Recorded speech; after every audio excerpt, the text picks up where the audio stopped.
Hai, kembali saya dengan Nosa Fatmawati dengan NIM 01202103 prodi D3 keperawatan. Di sini saya akan menjelaskan tentang sistem pernapasan. Sistem pernapasan pada manusia adalah sekumpulan organ yang terlibat dalam proses pertukaran oksigen dan karbon dioksida dalam darah. Seseorang dapat dikatakan memiliki laju pernapasan normal apabila ia bernapas sebanyak 12-20 kali per menit saat beristirahat dan berlangsung secara berkesinambungan. Sistem pernapasan ada dua, yaitu sistem pernapasan bagian atas ada beberapa organ di dalam sistem pernapasan bagian atas manusia, yaitu yang pertama, rongga hidung terdiri atas selaput, lendir, dan rambut halus yang berfungsi untuk menyaring partikel, debu, atau kotoran dari udara yang masuk ke hidung. Yang kedua, sinus, yaitu rongga berisi udara di sayap panjang sisi hidung yang berperan untuk mengatur suhu dan kelembapan udara yang dihirup. Yang ketiga, faring, untuk menyalurkan udara yang masuk dari hidung atau mulut guna diteruskan ke trakea. Yang selanjutnya, laring, yaitu ruangan kecil sebelum trakea yang berisi pita suara. Sistem pernapasan bagian bawah. Beberapa organ dalam sistem pernapasan bagian bawah meliputi yang pertama, trakea, yaitu jalan napas utama menuju paru-paru yang terletak di bawah laring. Yang kedua, bronkus, cabang dari trakea yang berfungsi untuk meneruskan udara ke paru-paru dan cabang terkecilnya dikenal dengan bronkiolus.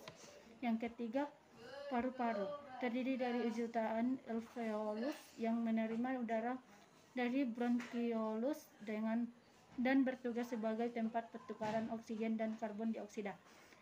Yang terakhir, diafragma, yaitu otot pernapasan utama yang dapat berkontraksi dan berelaksi secara bergantian sehingga membuat udara dapat masuk dan keluar dari paru-paru.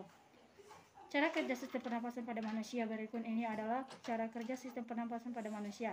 Yang pertama, ketika menarik penapas atau inhalasi, diafragma dan otot-otot di antara tulang rusuk atau berkontraksi dan meluaskan rongga dada sehingga paru-paru bisa mengambang dan terisi udara. Yang kedua, udara masuk lewat hidung dan mulut, kemudian melewati proses menyaringnya partikel kecil oleh rambut hidung, lalu menuju ke trakea atau batang tenggorokan. Yang ketiga, udara dari trakea masuk ke paru-paru melewati saluran pernapasan yang disebut dengan bronkus dan bronkiolus, kemudian berujung di alveolus. Yang selanjutnya, ketika udara mencapai alveolus, terjadi proses pertukaran antara oksigen dan karbon dioksida pada pembuluh darah kecil bernama kapiler. Yang selanjutnya, oksigen masuk ke dalam kapiler, kemudian menunjuk sel darah merah menuju ke jantung untuk disebarkan ke seluruh tubuh. Di saat yang bersamaan, karbon dioksida masuk dari kapiler ke rongga paru. Yang terakhir, setelah pertukaran oksigen dan karbon dioksida selesai, otak diafragma dan tulang rusuk kembali rileks dan rongga dada kembali ke seperti semula. Udara yang mengandung karbon dioksida pun mendorong dari alveolus menuju ke bronkiolus, trakea hingga luar melalui hidung.